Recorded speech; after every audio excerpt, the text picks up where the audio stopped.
Testing, 1, 2. Good afternoon, everyone. That was like 30% of you. Good afternoon, everyone. Good afternoon. I am Shannon Cohen. I'm one of the co-chairs and the coordinator for the Kent County Prevention Coalition.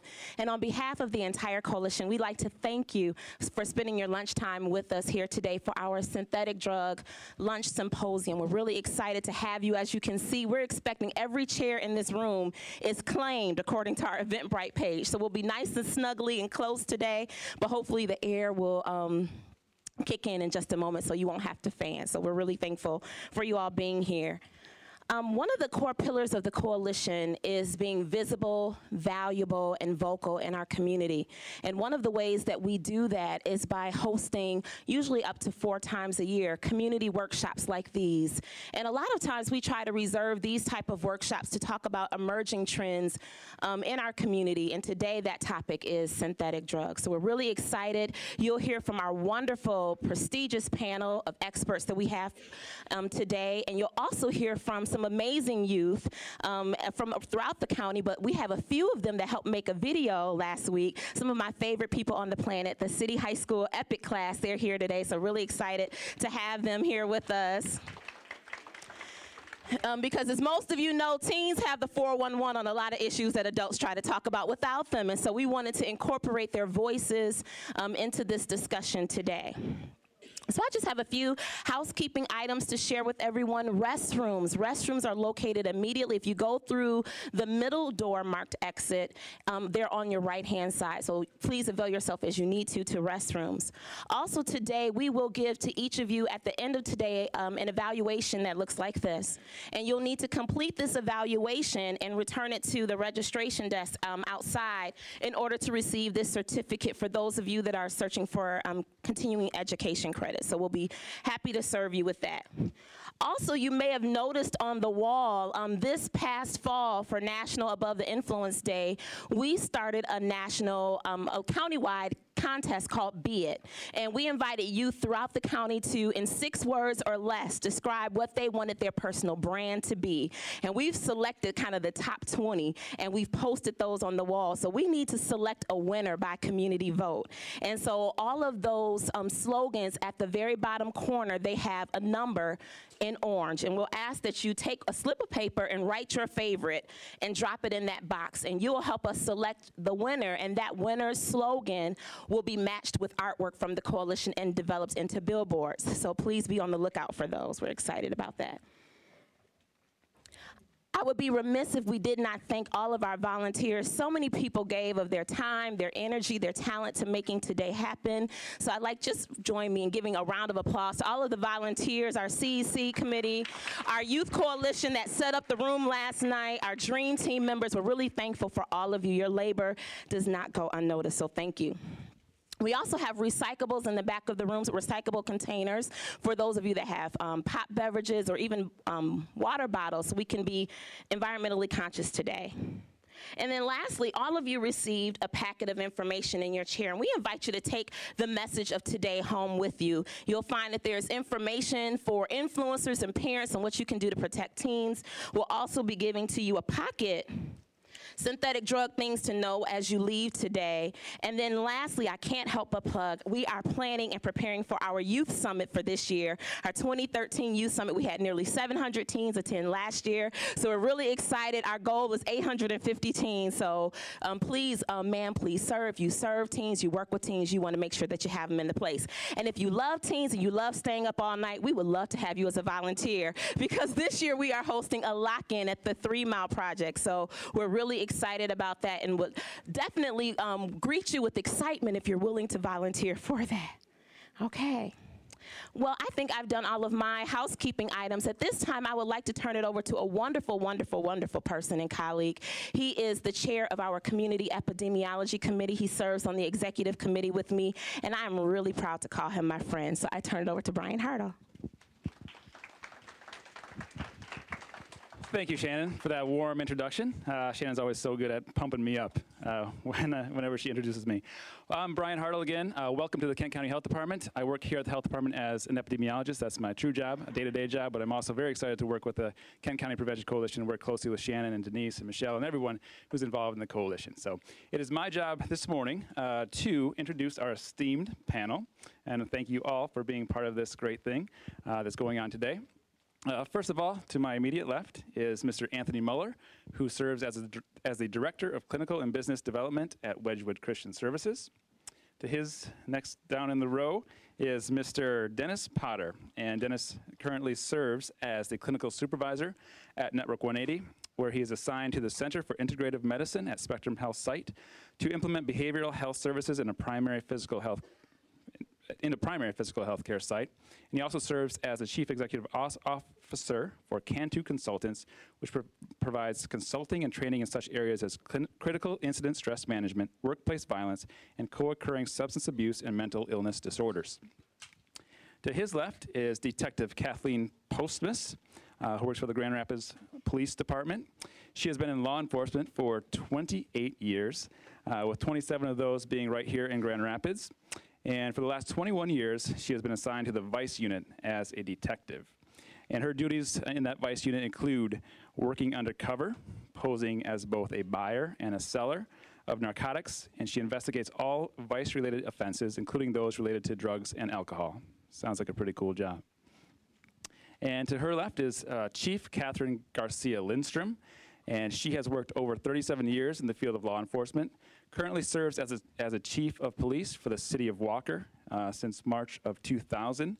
But that's not enough for her, because she also serves as the fire chief for the city of Walker, and now carries the title of Public Safety Director for Walker, in addition to the chief of police. So she wears different hats every day, switches them all the time. And finally, to the far left is Mr. John Gonzalez, and he is an analyst with the Office of Local Health Services at the Michigan Department of Community Health. So he made the trip from Lansing today, so we appreciate him doing that. And since December of 2011, he's been detailed to synthetic drug issues when he worked for the MDCH Office of Legislative Affairs and was responsible for coordination of the bill language that was included in the law that was put into place last year. So that's quite a job doing all of that language of the law. So we appreciate you guys all being here today. And so please let us give a quick round of applause to all of our speakers. Okay, now that we have introductions completed, we're going to do something fun here just to get us, up and out of our seats for a second. We're not going to do any calisthenics, but we're going to do a quiz. We want to kind of quiz your knowledge of synthetic drugs from the start of this presentation, and then hopefully you'll learn a lot of this information as we go along. So Shannon, we have a survey. So everyone is going to stand up, and I'm going to ask a question. And this takes sincere honesty. So we don't want any cheaters in this room. City High School students, I know that you are all good students, so you're not going to cheat on this exam. So I'm going to ask the question. You're going to have a chance to think about it, lock it in. I'll give you a couple of seconds, and then I'm going to give the answer. If you get it wrong, you sit down. If you got it right, stay standing. At the end, we have got some prizes for those who, stayed standing and didn't cheat and didn't lie. So everybody stand up. So please be honest. I know that you all will. Our first question.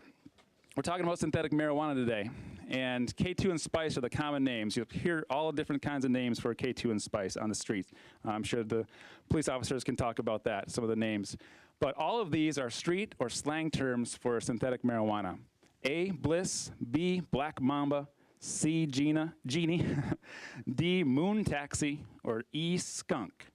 So think about which one of those is not a common name of these substances sold on the street. Lock it in. Okay. The correct answer is D, moon taxi. Moon taxi is actually a band.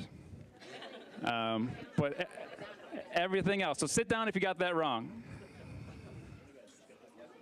All right. Okay, so the next question is a true or false question. So synthetic marijuana contains natural herbs and plant materials. True or false? Lock it in. Lock it in. Okay, got it? The correct answer is true. It does actually contain natural plant materials. So sit down if you got it wrong. Okay, this next question asks about synthetic marijuana and urine drug tests. So synthetic marijuana can be detected by most urine drug tests that are administered by emergency department personnel, physicians. Lock it in. The correct answer is false. Sit down if you got it wrong. Although there are a few, and we'll talk about that. But most. Okay, synthetic drugs have been marketed as all of the following except. So you'll see these things marketed online and in stores, or they used to, as all of these except for one. A, bath salts. B, plant food. C, incense. D, fabric softener. Or E, insect repellent. Lock it in. Correct answer is D, fabric softener. As far as I know, it hasn't been marketed as that, but everything else has been marketed as. Okay, we're getting down to the last, I guess, 20 or so. So all of the following are ways to take bath salts, except smoking it, swallowing it, snorting it, injecting it, or transdermal absorption. Like you can put it on your skin and it comes through your skin. And lock it in. Correct answer is E, transdermal absorption. That's like a LSD. You put it on your tongue and things like that. Okay, we're down to a couple more questions. The long-term effects of synthetic marijuana use include lung and liver cancer. True or false? Lock it in. Lock it in, sorry. The answer is false. Sit down if you got it wrong. The hard part about synthetic marijuana, synthetic drugs, is that we do not know the long-term effects of these drugs. We know immediate effects, short-term effects, but long-term effects, we don't know. All right, so let's see, down to the last 1, 2, 3, 4, 5, 6, 7, 8. So parents, this is for you. Got some kids up front. Parents should be concerned that their child is using synthetic marijuana if they encounter any of the following in their house, except for pipes, coffee grinders, snorting tubes, a clove smell, or screens, little screens. If you see these in your house, you should be concerned except for one. The correct answer is snorting tubes. You don't snort it through your nose, you smoke it. Okay? And this is the last one. Bath salts look like large colored crystals, a fine powder, large clear crystals, nutmeg, or Pop Rocks candy. What does bath salts look like? The correct answer is B. It's a fine powder, clumpy powder. All right, so we got 4. We have 3 gifts. Do we have 4?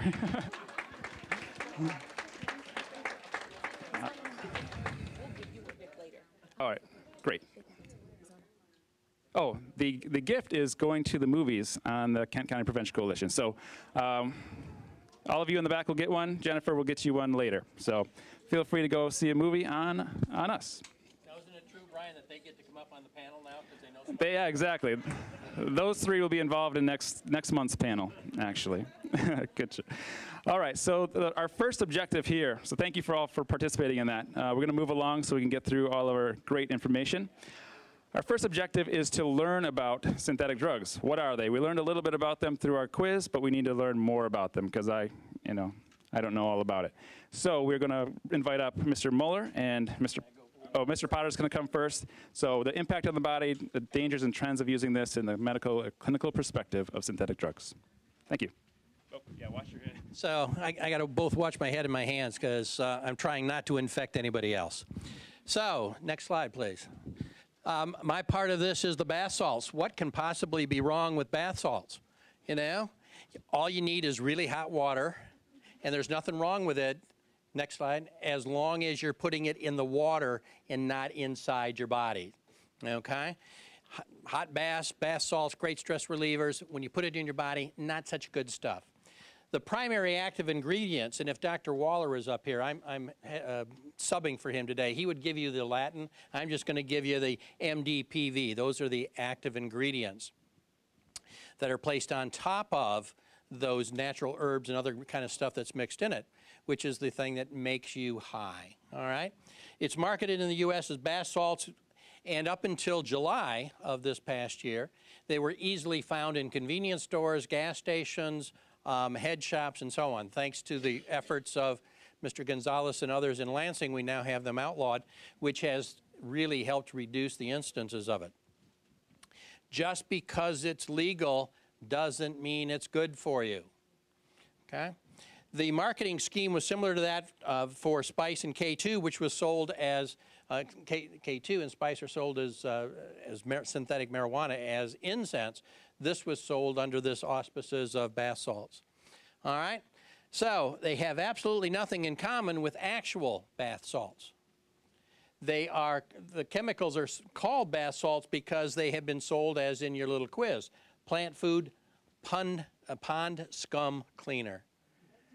Doesn't that just really make you want to clean out your pipes? Maybe I should be taking it to get my pipes cleaned out today. They're mostly made by illegal or street chemists, so you never quite knew what you were getting. Snorted as the primary means of ingesting it. The difference between the bath salts and the K2 and Spice is that bath salts are more like a synthetic cocaine type rush, so that people were more likely to snort them. Those who use both bath salts and cocaine report a much greater high, bigger rush, longer term kind of effects, which of course is partly what makes it more addictive, because you're getting more of it. Next slide.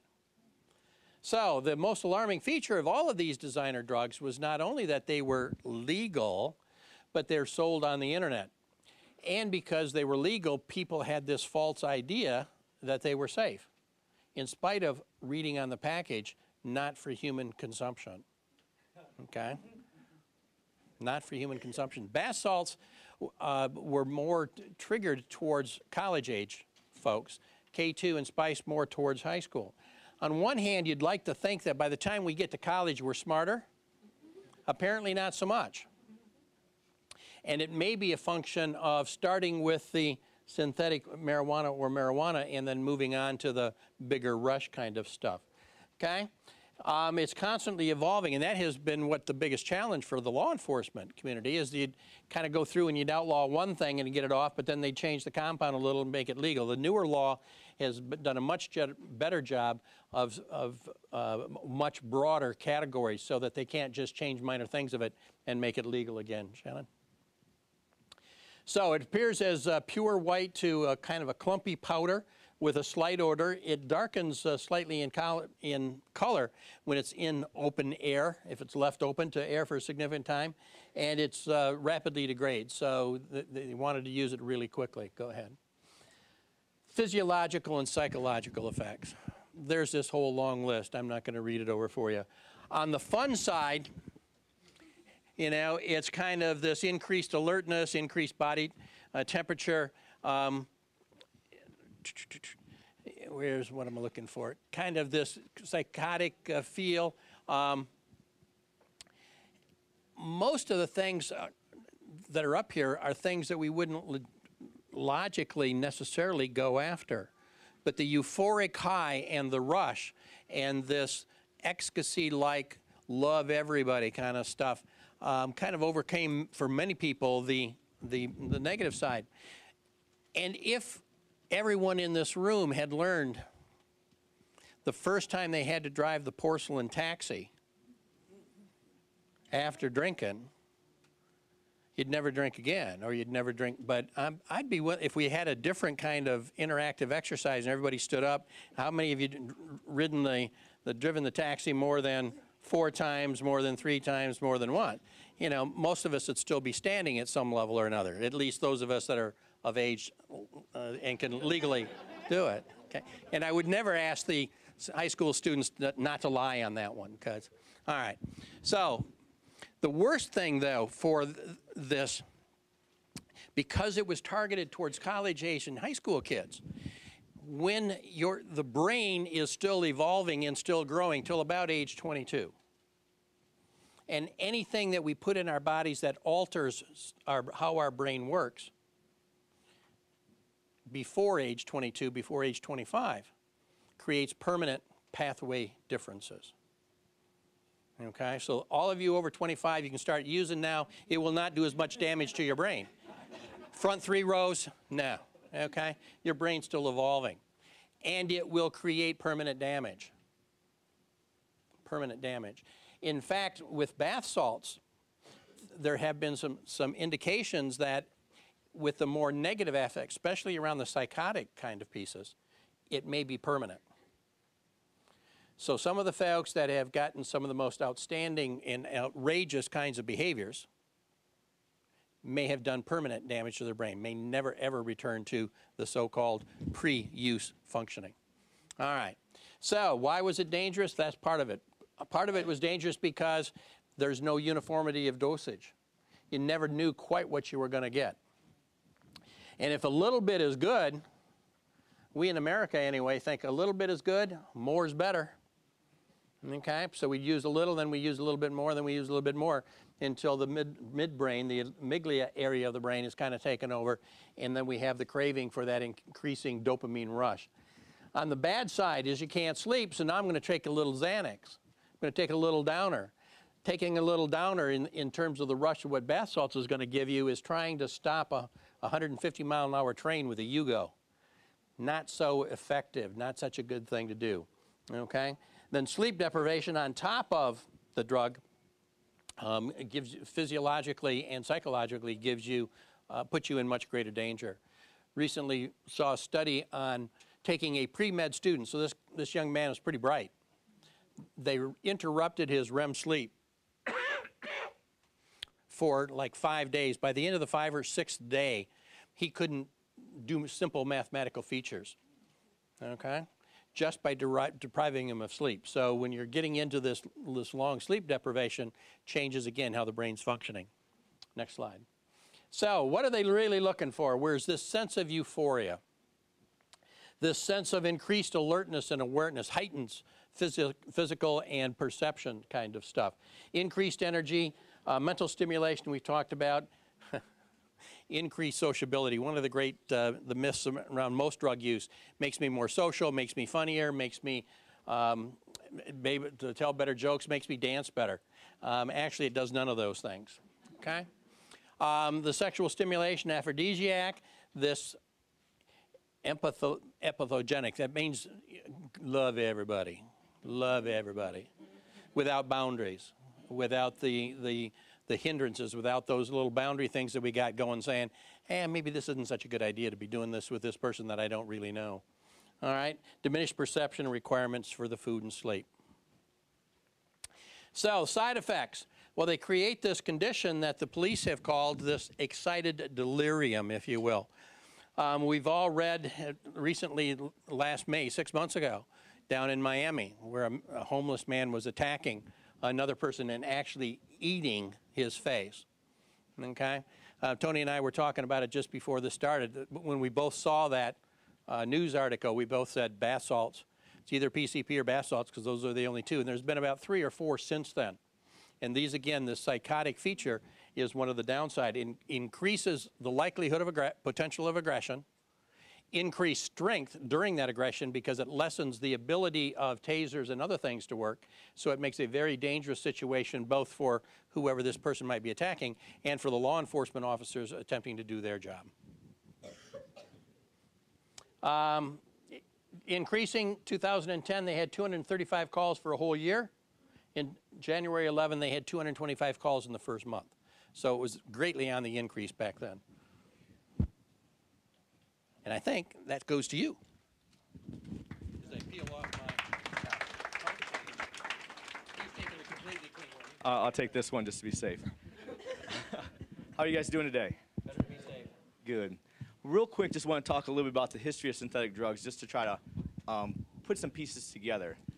Basically, synthetic drugs have been around for a long time, and many of us have had and used synthetic drugs in a medicine way and intentionally when they first were created for medicinal use. How many of you guys have ever had a surgery and had Vicodin or Darvocet? I've had 2 knee surgeries, and tell you, thank God for synthetic medication, because it would be a mess if we did not have that. So that's kind of where synthetic drugs kind of came from. How can we take something from the opium plant, from the poppy plant, and instead of make opium and heroin, how can we make it helpful? How can we make it pure?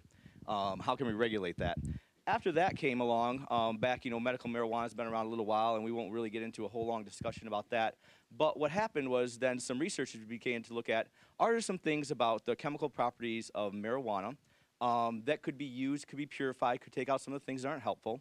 And so they started doing some research on it, working on different chemical compounds. And ultimately what they found was no, there wasn't anything they felt was medically viable. And so all that research went away until then some people got their hands on it and decided to use that for people to be able to get high and to be able to use it for abusing purposes. So that's kind of where really synthetic medication drugs really started hitting the forefront. And then as spice, K2, trip, all that became a very big moneymaker, because you can make these. If you know chemistry, and I don't know chemistry enough to do this, but there are some brilliant people who know chemistry, you can make K2 and spice for pennies, and then you can sell them for a significant amount of money. So there's a lot of dollars that are involved. So people began thinking about, well, if I can synthetically make something to be abused with marijuana, maybe I can do the same thing with cocaine, maybe I can do the same thing with ecstasy. I don't have to smuggle things over the border with cocaine. And that's really where the bath salts kind of piece came on. And it kind of took a whole world of its own. And for those of you who have been keeping track, and especially for those of us in the treatment field or even the criminal justice field, it has gotten crazy over the last several years, up until right around July or when it was when the legislation came in. And I'll just say this, as a treatment provider, it was night and day within a week with the synthetic drugs. We had K2, trip, spice, all the different varieties.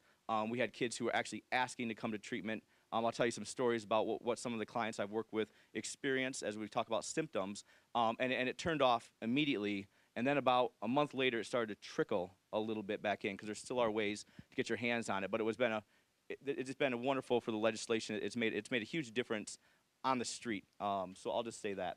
So we'll move on a little bit. We'll talk a little bit about K2, trip, spice. How many of you guys have heard or some pieces about the synthetic marijuana? Okay. We'll talk a little bit about side effects, and then at the end, I'll tell a few example stories, and we'll talk about why people have used that. But basically, it is a synthetic way that people use that to get a high that is somewhat kind of like marijuana. Initially, it was closer to what marijuana was, but then as they continued to outlaw a few pieces, they would change the chemical particles, and other people, it was competition. Can I make something that gets people more messed up? Because people will want to buy that if they want to get high, and it became just a completely different world. So we'll go through these slides here. Basically, it is just a chemical compound that would then get kind of chopped up and sprayed upon different grass or different types of compounds. How many people have actually seen the K2 in person, that kind of piece? I used to carry K2 with me because it was legal at the time, and so I would always have that to give demonstration for. But it's just basically just almost look like chopped up little potpourri, depending on the type and brand you'd have. It's just basically any type of grass plant material that they would then spray the chemicals on so that you could then go ahead and smoke it. It used to be, you could get it all over the place. There were hundreds of places in Grand Rapids you could buy it. And now it's illegal, and there's very few. Once in a while you hear of a little place, and we always then connect with police and all that and try to shut those down. But then people basically will still have some stuff they can get on the internet. And then there are some people that actually make it local, where they know how to do the chemistry piece, so then it's kind of sold a little bit like you would another drug. But it is not near as easy. It's more difficult to get your hands on, has been what our experience has been, because we're talking with kids every day that we see in treatment.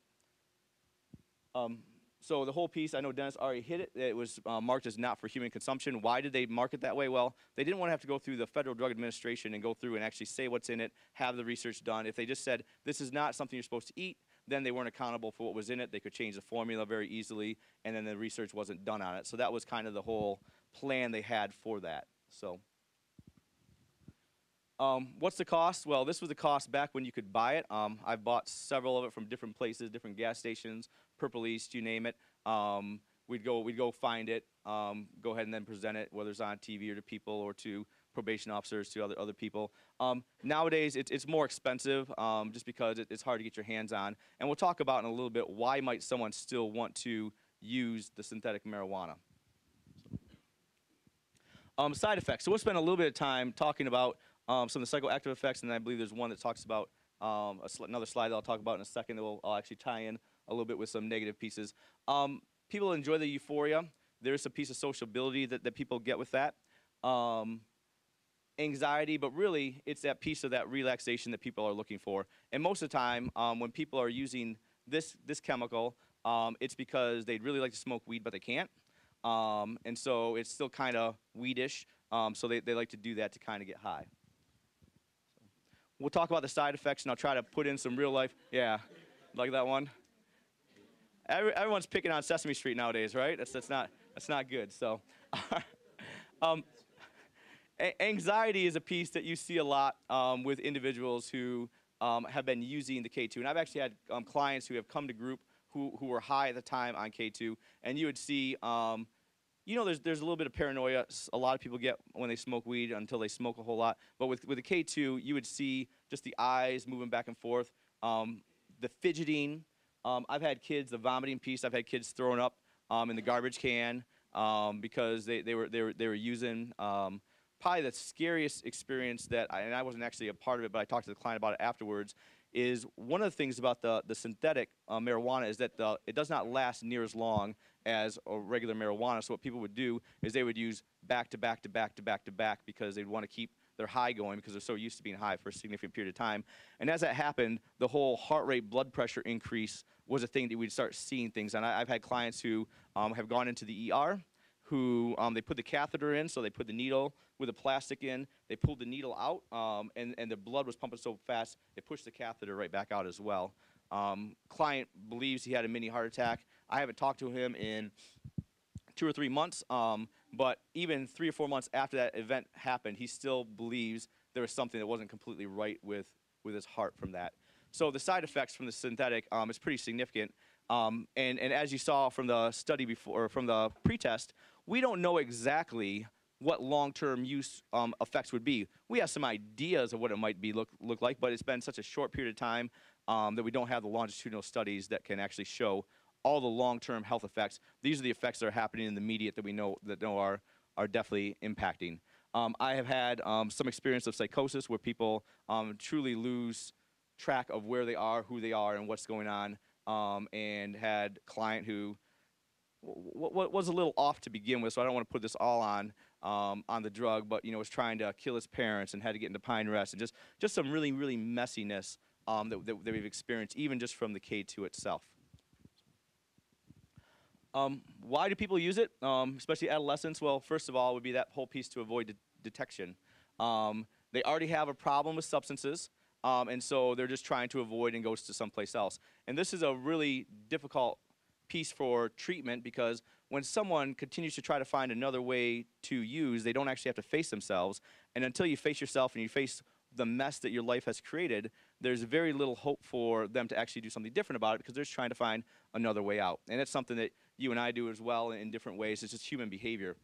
The second one is that alcohol and marijuana aren't quite enough, and it's kind of a tweener drug. When I say tweener, I talk about some people say, oh, I'll smoke marijuana, I'll drink alcohol, I won't ever do anything else. Then you got the lean, the promethazine, you got the K2 piece, and then you also have the people who are speeding on the Ritalin, Ritalin, Concerta, any of the ADHD medications. And it's kind of a tweener drug kind of drawing them in, which is why kind of Dennis was mentioning the bath salts are almost more like in a college-age student or time.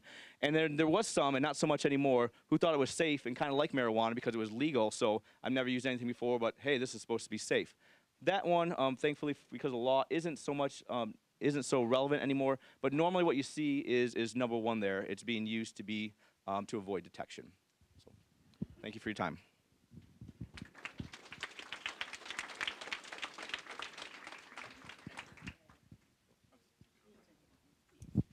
Thank you very much, Mr. Muller and Mr. Potter. It's good to hear that the law that John has worked on with that language is working. And we're going to hear more about that now from our law enforcement personnel. Detective Postmus and Chief Garcia Lindstrom will come up and give us a perspective from the streets, from the law enforcement aspect of this. Duck down. Morning. I had real plans on wearing a uniform today, but I decided not to. I'm traveling incognito. Before I get started, I wanted to share with you that some of you, hopefully most of you, have never seen illegal drugs. I know we're here to talk about synthetic drugs, and I know we're here to talk about synthetic marijuana. But we do have samples over here. Some are in sealed cases, some are not. So if you'd like to come and see them, either the detective or myself will be next to them. These are not, they look like, these are actual drugs. So if you'd like to see them when we're done, you can do that. First slide. Well, you've heard the once upon a time story a couple of times, so we try not to bury you in information.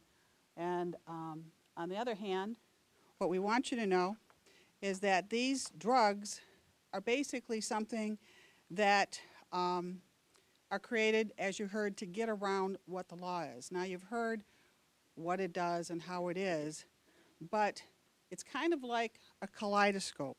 When we have a court case against an individual, we have to be able to say that on a certain date, at a certain time, this particular exact compound was used.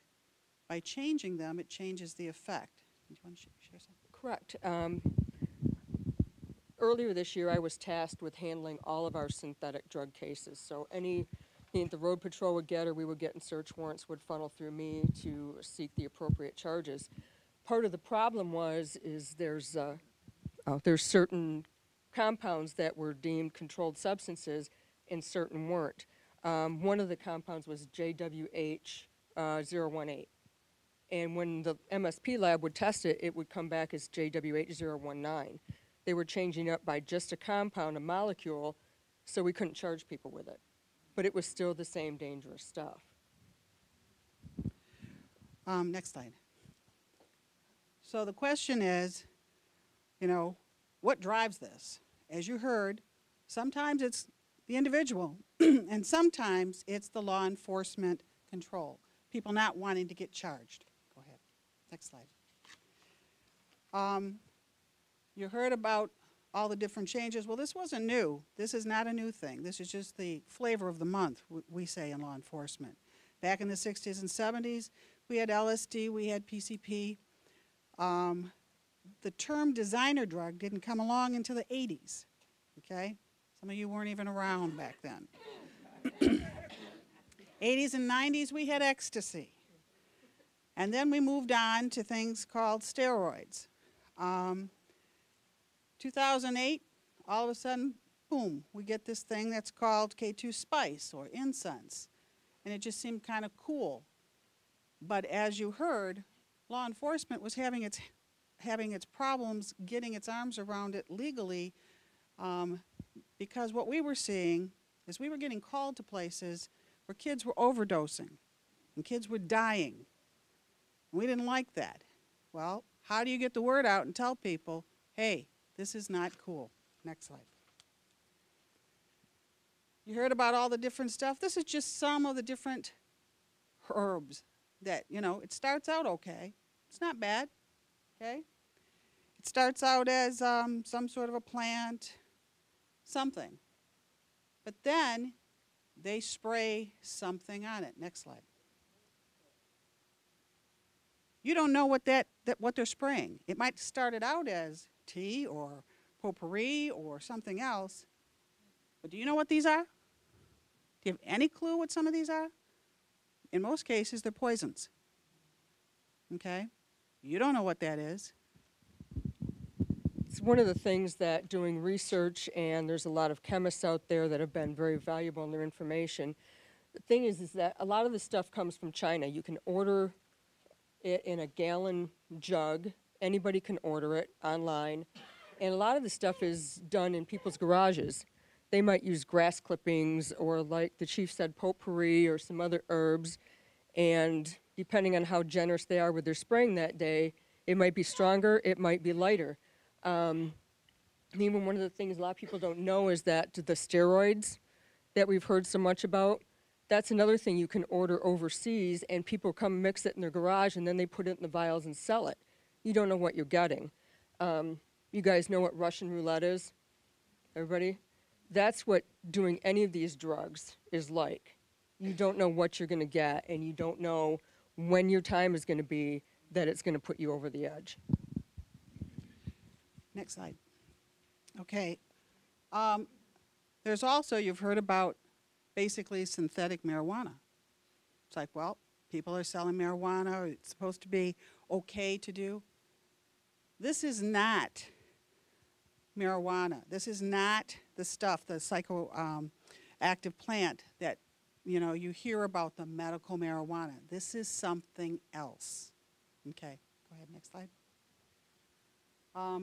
As you heard, you used to be able to get it. People think, oh, it's in head shops. It's all those, you know, creepy kids. Heck no. Gas stations were selling it. Party stores were selling it. Convenience stores were selling it. We'd go and we'd talk to these people and say, why are you selling it? Well, number one, it was not illegal. It was not illegal unless those specific chemicals were on the banned list. We couldn't charge anybody. So when you got a football player who passes out on the field during practice and you're trying to figure out, okay, is it because of football? No, it's because he just did something with this stuff or used some of this and then took a sports drink. You really want to try to get your heart going and end up in the ER if you're lucky. So these are the kinds of things that were going on. And, you know, how can we as adults, law enforcement, try to get the word out to kids and say, hey, you might see it in the store, not a good thing. That's one thing. I've got photos that you can look at afterwards of some of the things, the trip, the K2, so you can see how it was packaged. And it did say, you know, not for sale to minors under the age of 18, not for human consumption.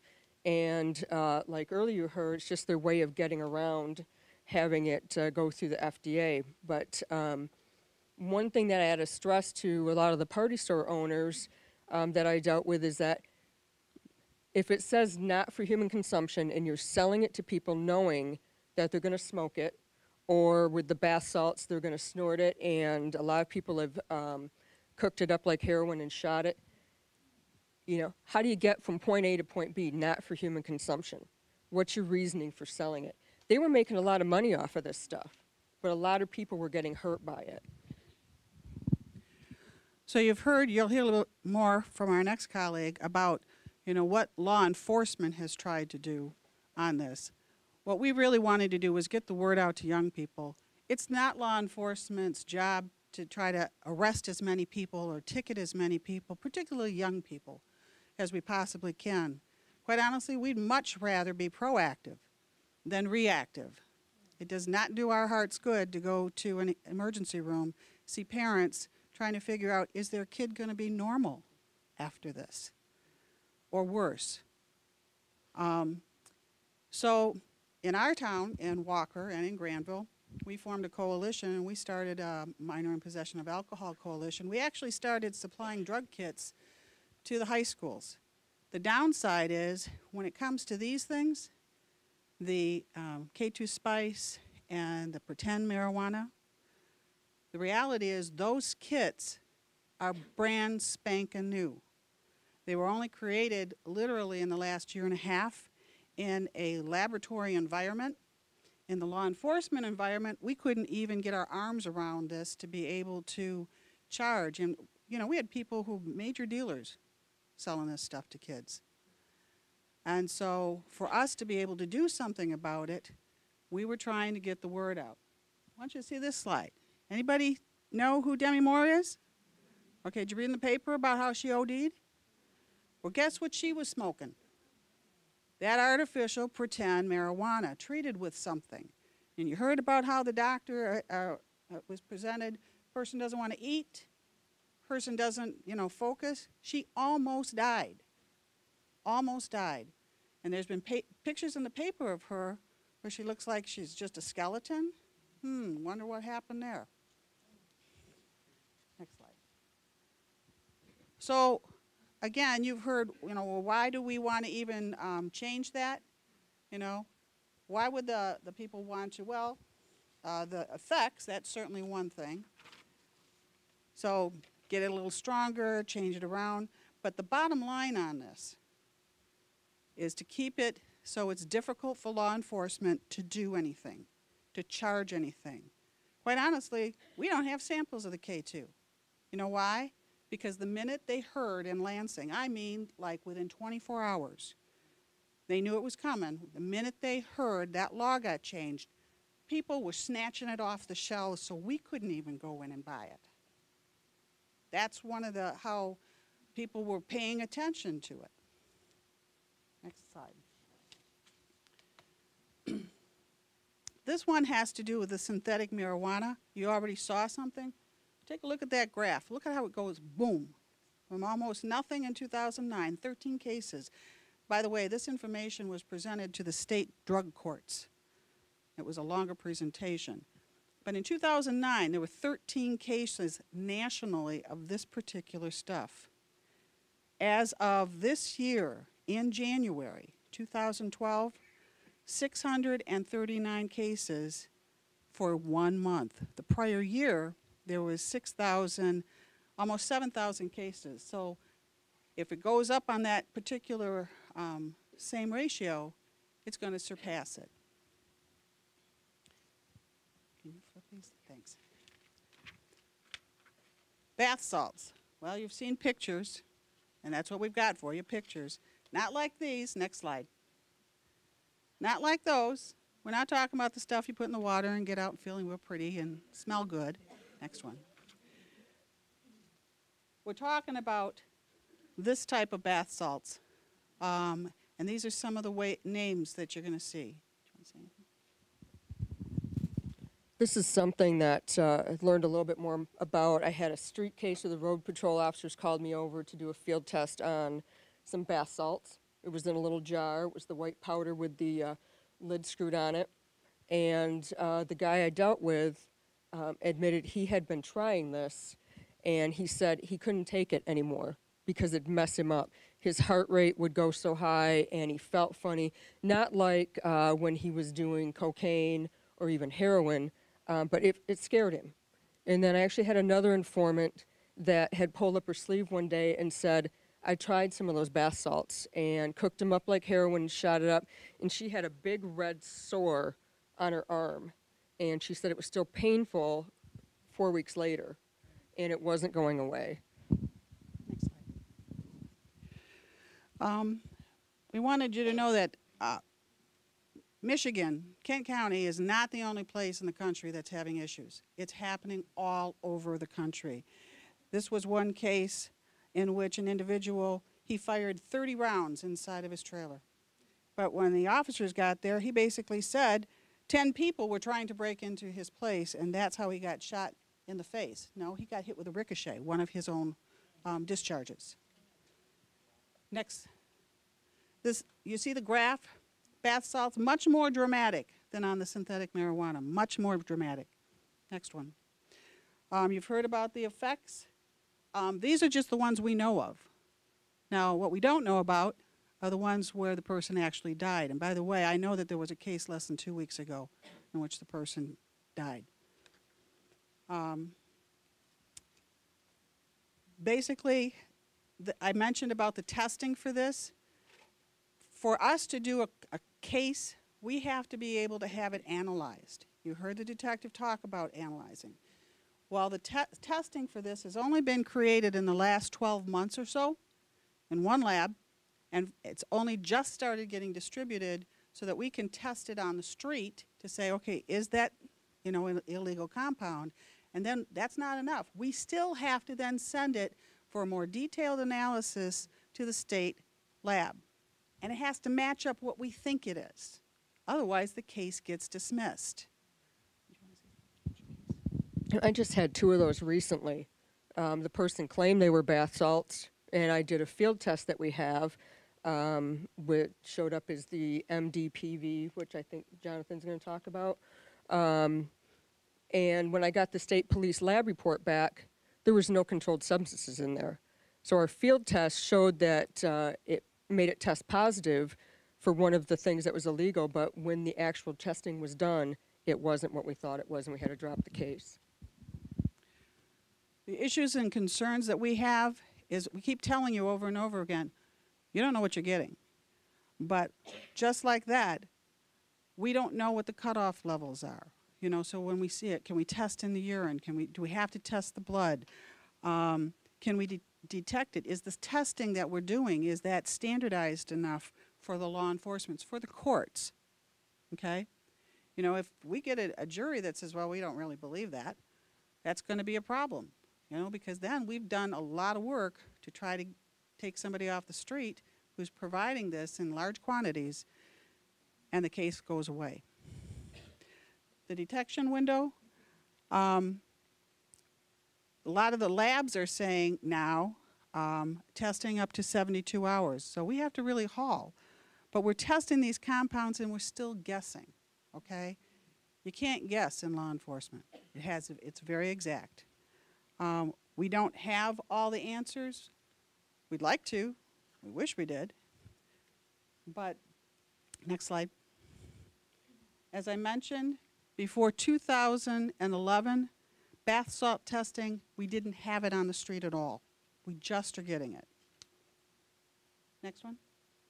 Marijuana, it's still very, very new for the synthetic marijuana. Still very new for us in law enforcement. Next one. Right now, we have some state bills. In 2010, and you'll hear a little bit about this coming up, these first 5, those were specific 5 chemicals, okay? Those were banned. If they weren't those specific 5, all bets were off. That's why you saw it in the stores. Not because it was good for you, but because it wasn't one of those 5. It wasn't illegal.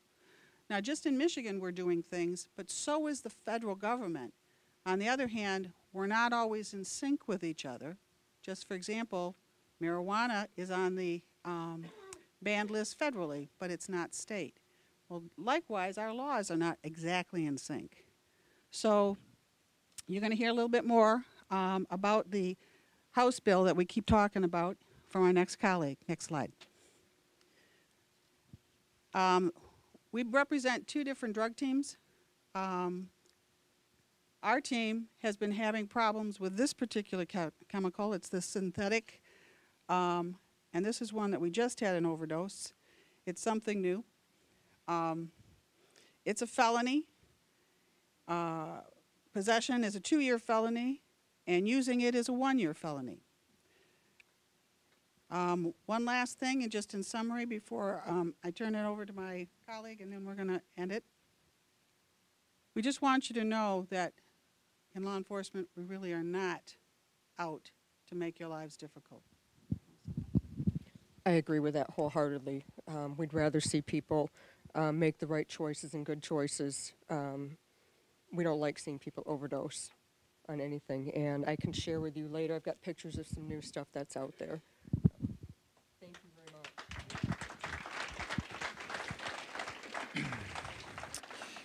Thank you very much for offering that insight on what you're seeing on the front lines, and thank you for...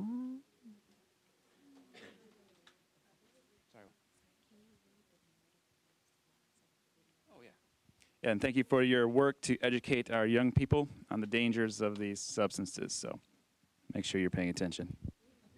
All you in the front row. Okay, well, Shannon's going to show us a video, but what first I'm going to do, you know, we've heard perspectives from law enforcement in the treatment realm. We wanted to read you something from a teen, a youth, who tried synthetic marijuana.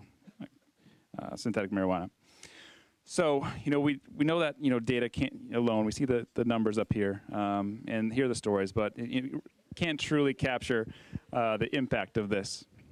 Look at those cute kids up there.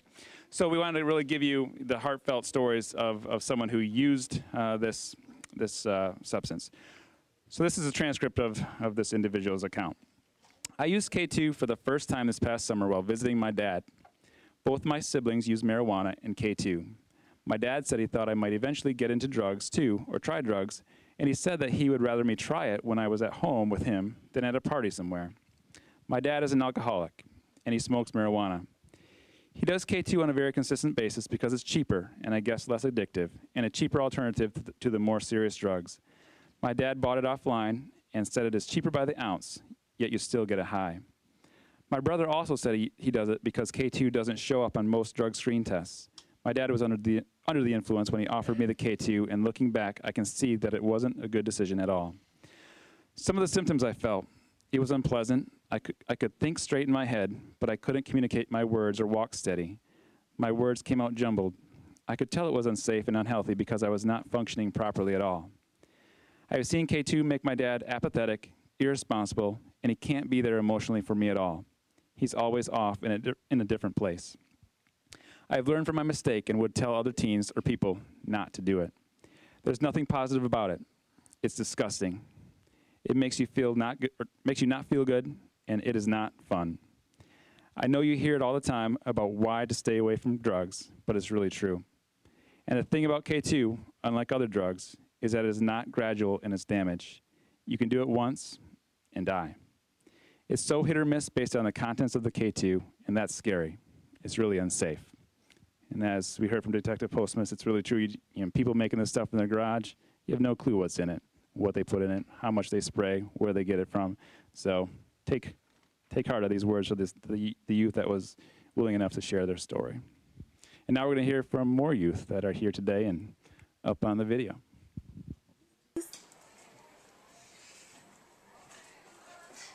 Okay, everybody, so start by answering this question. How many of you have heard of synthetic drugs?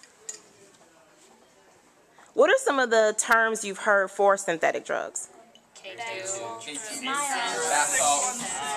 Spice.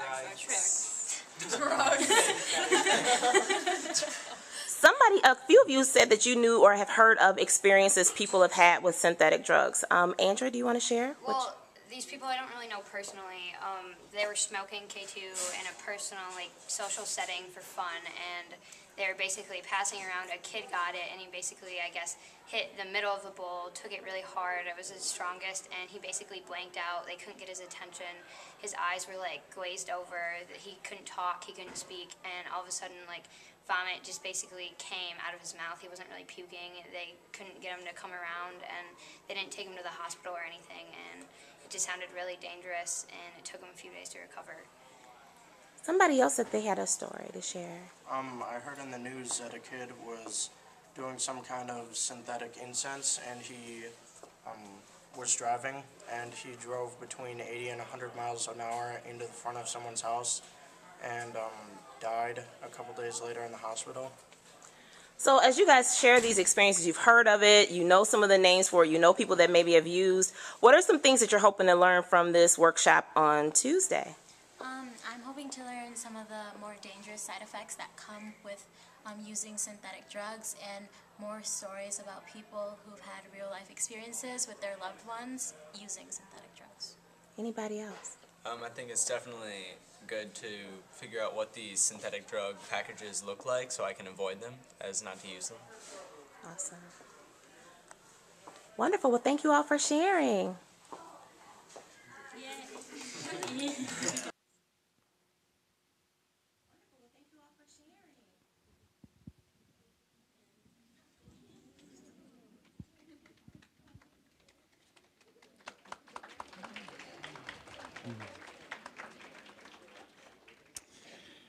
All right, nice work, young people. Very good job.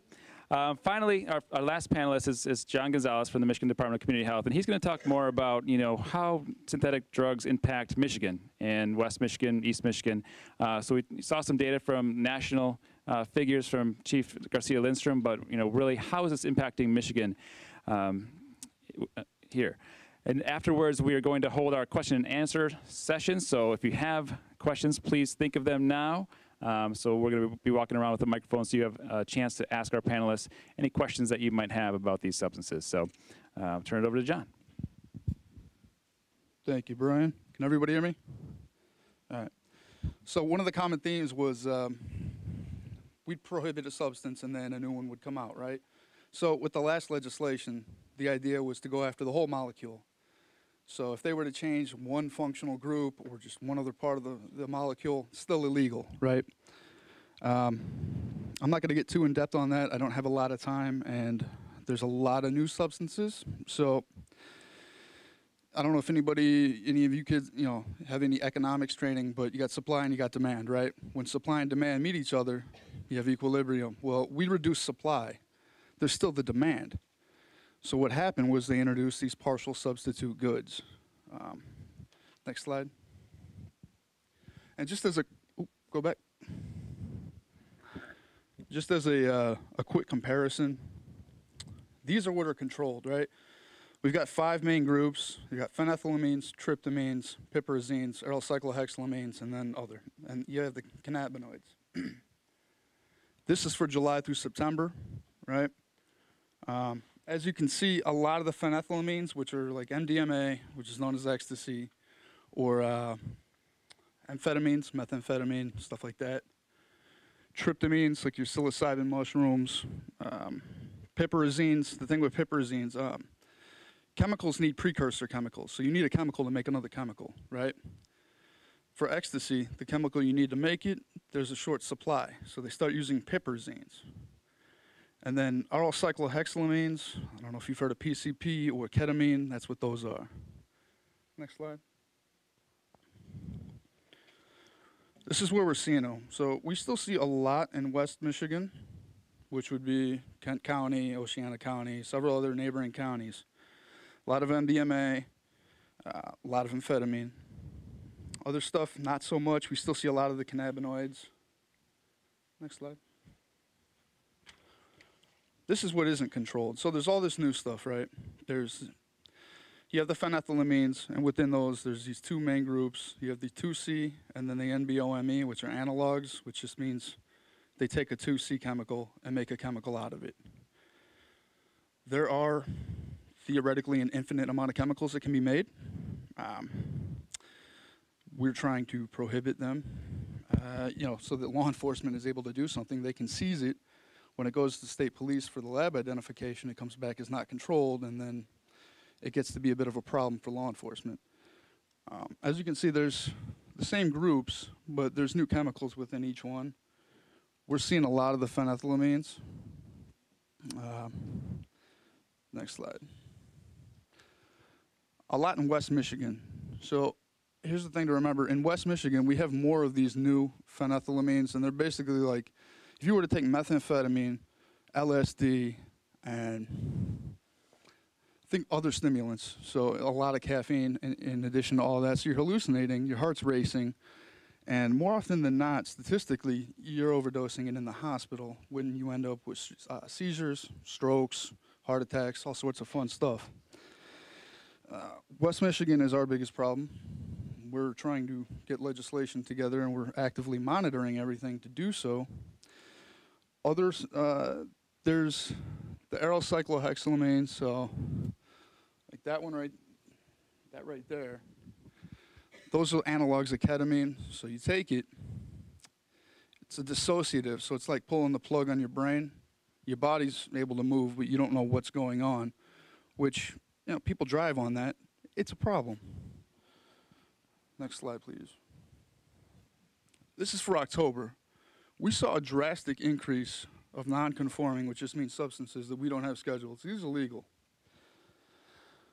West Michigan saw a reduction, but that's not necessarily indicative of a reduction in use. It just may mean law enforcement was unable to seize as many samples. We're still seeing a lot of the cannabinoids, which they may be out of retail stores. They're still available online, but as they all said, you don't know what you're taking. There are, I think we know of 226 different cannabinoids. So some have different affinities on the brain, which mean they're a lot stronger than others, and they may be mixed. So you don't know. I mean, the tryptamines, they're hallucinogens. So you're seeing things that aren't really there. People drive on those. That's a problem. That causes car accidents. And then if they seem to make it through the accident, they typically end up with seizures anyway. Next slide, please. So where we're seeing all of it, on here the cannabinoids show is unknown, but from what I have that isn't confirmed, we still, I'd say about 60% of them are in West Michigan. Still seeing cathinones, the bath salts. The other ones, not so much. And one thing to keep in mind, this is all poison control center data, so the hospitals have to call. Somebody goes to the ER, they contact the poison control center, they contact me. Not every hospital is mandated to report, so these numbers aren't entirely accurate. We feel that this maybe is 5 to 10% of what's actually going on throughout the state, and we're working on fixing that. Next slide. So let's see. In October, there were quite a few quite a few, but compared to other months, the phenethylamines, again, those strong hallucinogens that we're starting to see. There's also kratom. Is that how it's pronounced? So, kratom. Okay, so that's like, it's a plant. It's a natural substance, but it's like heroin. It's a mu opioid receptor agonist, which basically just means the same thing that heroin does to your brain, that does. There's scopolamine. That's natural too. That's in plants, right? These plants grow throughout the state. Thing is, you have very strong hallucinations for, I'd say, 18 to 24 hours, depending on the strength of it, and they're not fun. So if you make it through the trip, you also have to contend with stroke, which is basically a heart attack on the brain, right? Then there's DMAA. It's in a lot of pre-workout supplements. Same thing, you end up with stroke or heart attack. Next slide. So to show you what we've done with the legislation in July, the cannabinoids, we're still seeing them in East Michigan, not so much in West Michigan, but we've seen quite a reduction in the amount of poison control. There were hundreds before we got the legislation introduced and before it got enacted. Now we're down to 4, at least that are reported. Like I said, that's not the whole picture, but it's part of it. So just to sum it up, because I know you guys are tired and you ate and want to get out of here, there's a big disparity in the number of exposures. West Michigan has more of the 25I, which again, that very strong hallucinogen. There's also BTCP. We're seeing a lot more in West Michigan than anywhere else. That's the one, aryl cyclohexylamine, the one where it like pulls the plug on your brain. I know this is like, it's a lot of information and I ran through it relatively quickly. So if you have any questions, I'll be here afterwards. Next slide. My email, all my contact info is on the next slide. If you want to write it down, you want to give me a call, shoot me an email, have any questions, let me know. Right? Thank you.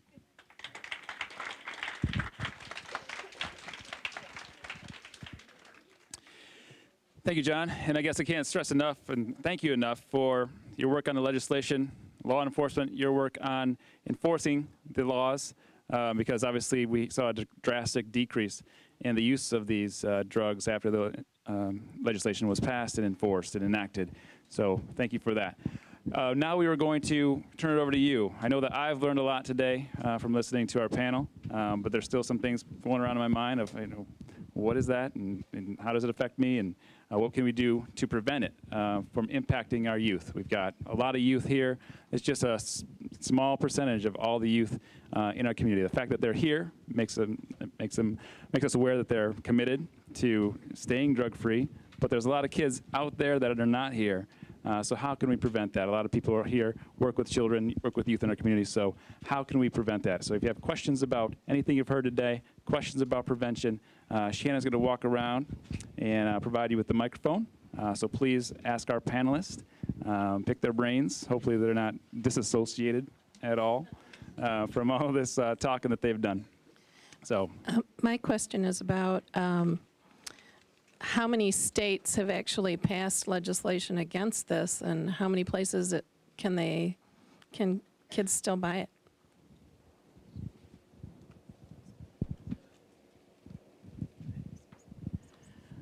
Remember how I said that not every state operates the same way? We have different state laws.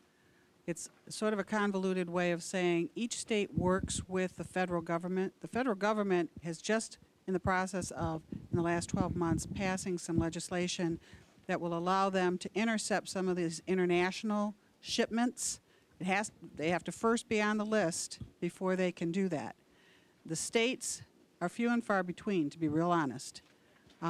Michigan's action was one of the most aggressive by doing what we did. Before, in order for it to be on the illegal piece, we had to have the state Senate look at it, the state House look at it. It had to go months and months and months. That's for one chemical. One chemical. What we did is we turned around and said, okay, the Department of Community Health can issue an emergency order in Michigan, and we can say that it's temporarily on the banned list, and then go through the process. So it sort of does an emergency order. Not very many states are doing it. I can count on one hand how many states are doing anything as aggressively as Michigan is.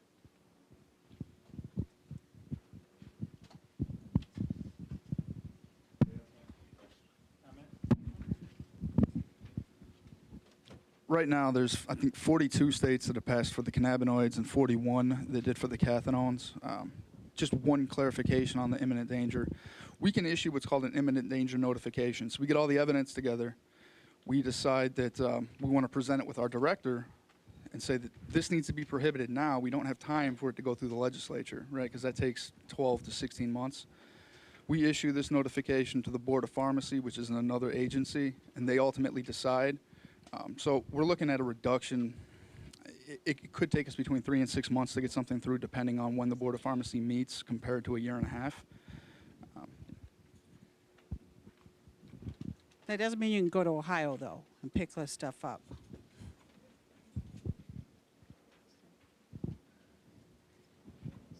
Any other questions out there in the audience?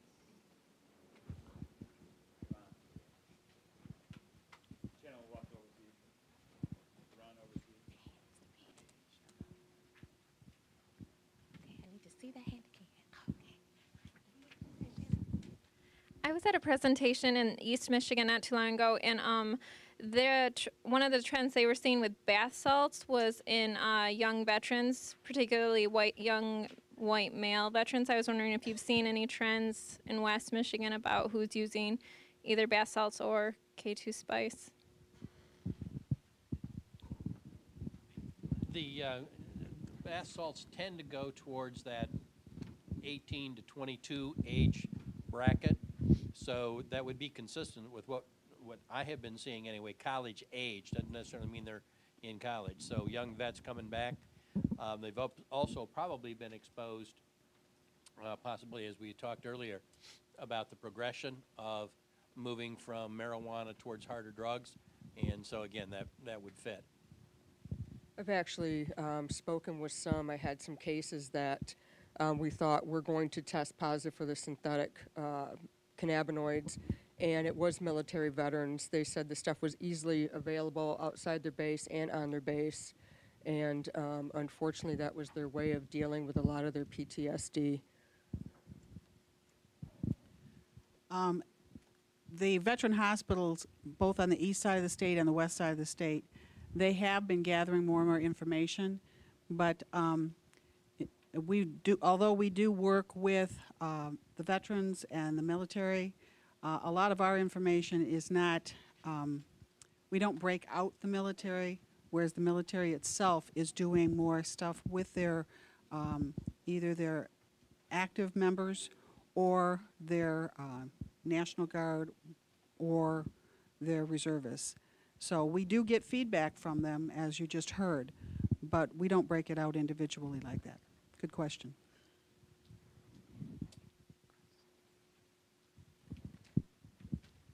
I have a question myself. You talk about the effects of these drugs, and a lot of people who use it look for that euphoria. But I have read that for synthetic marijuana, there's kind of the opposite effect, this dysphoria, where people they feel terrible. They're not getting that euphoric effect. It's kind of taking them down, and they're feeling terrible. Any comments on that or experience with that? People use mood-altering chemicals for one main reason. It's because it triggers off dopamine inside the body, and that's what makes us feel good. So it's really interesting because we talk about all these plants, we talk about all these different things that are out there, And of all the millions of things that are out there, there's very few things that trigger off dopamine, but that's what everybody uses. And then when people make things synthetically, they also do that, so that happens. As far as the dysphoria goes, that would normally be when people are using, we talked about how people were using more and more and more because the length of being high doesn't last as long. As you do that, you're depleting the natural dopamine that's in your body more, and your body has a slow kind of refill, reuptake on that. So ultimately what happens with no matter what the drug is, and that's why we talk about that whole idea of progression from one drug to another drug to another drug, because they're trying to still find a way to experience the dopamine and the good feelings that come from that. So the dysphoria isn't so much from smoking and feel dysphoria, it would be from actually depleting the natural resources. One thing I want to say is that drugs and alcohol do not bring the party to the body. What I mean is there isn't anything about them that adds this piece to your body. What it does is it uses up the natural neurotransmitters and it uses up the resources in the body.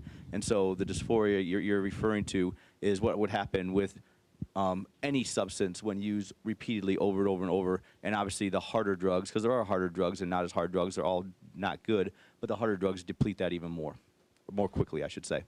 So that's a good question. Anyone else want to comment? One of the other things that we're seeing, particularly with young people, is kids obviously aren't doing this to say, hey, I think I'm going to go get hooked today on some sort of narcotic. What usually happens is it starts off on a little bit, but you've heard one trip, it can be the only trip you ever take. On the other hand, it's like, oh, whew, man, that one worked okay. When we see kids hooked on heroin and they can't get heroin, then they start taking OxyContin because they want that euphoric. But when you do this K-Spice stuff and now you can't get your hands on it, be surprised what the kids will try to take because their body starts wanting it, just like heroin.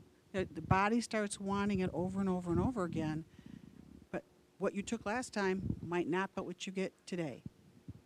And so then you start mixing it with something else, just like heroin and OxyContin. Well, hey, I want to get that euphoric piece going back, so I'll try something else. Well, now you're playing that Russian roulette that the detective talked about.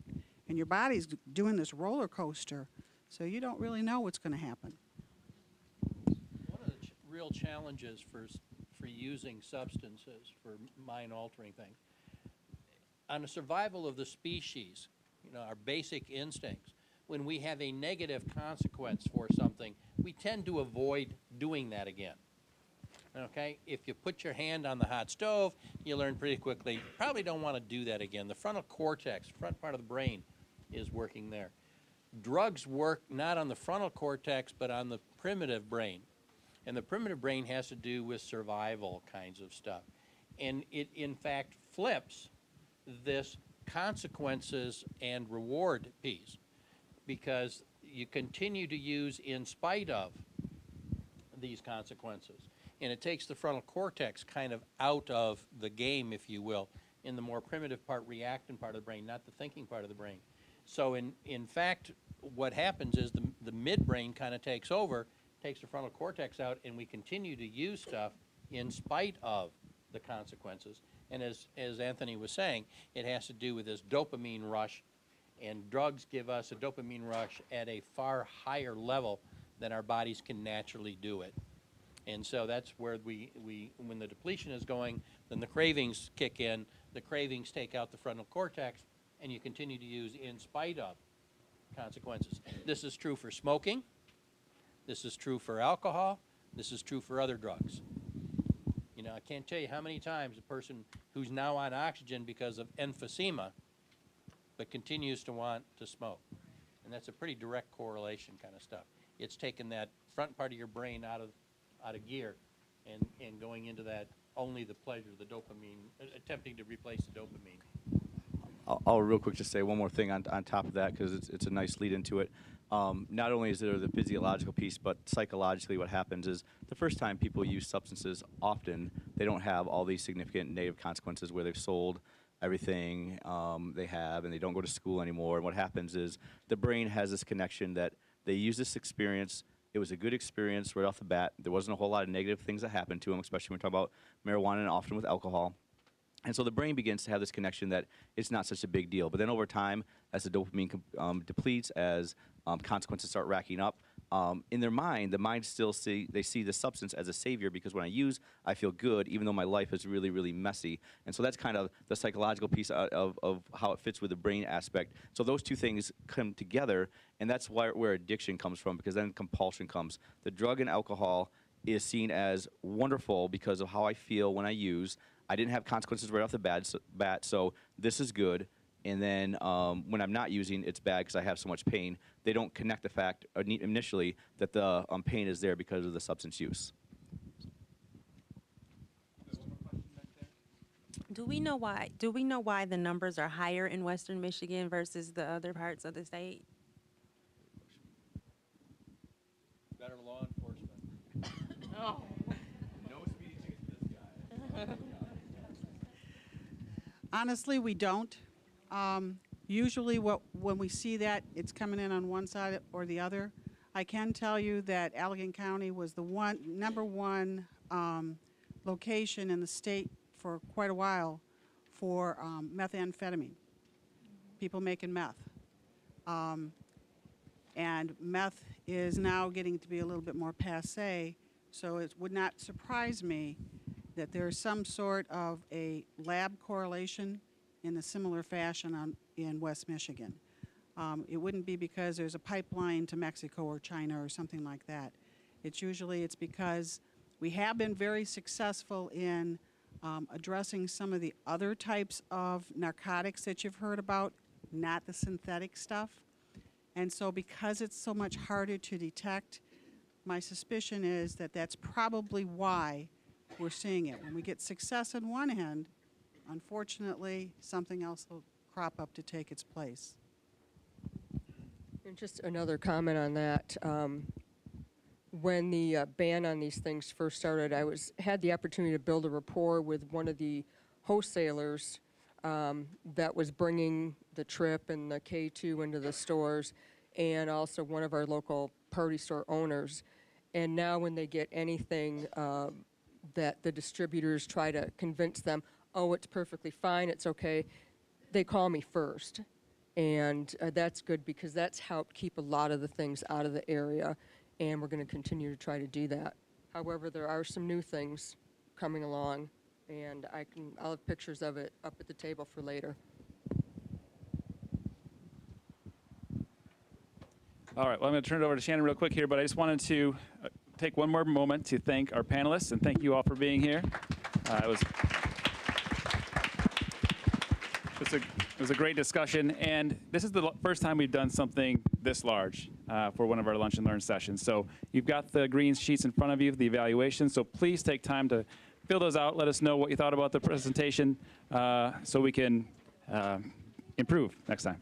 Just a couple final reminders. Yes. For your CEU, so everyone, if you can fill out your evaluation today, I know we got this question earlier. We will make this entire PowerPoint presentation that you saw today available on the Coalition website, which is www.kcpreventioncoalition.org. So you'll be able to see all of the presenters' PowerPoint slides on there today. Also, special thank you to GRCC and Grand Rapids Public Schools for taping. So today's session in its entirety will be available on the Coalition website. It will be available on Comcast Channel 27, as well as Grand Rapids Public Schools website. So you'll be able to view this as well. Lastly, don't forget about our Youth Summit that's coming up. We have plenty of prevention tools in your packets. The 360 document from a Partnership for Drug-Free America, and then we also have some pocket information for you about how to advance prevention with youth and folks that you work with. And we'd like to just thank you all for being here and coming today. Thank you so much. Thank you again to our panelists. And thank you again to all of you and our volunteers.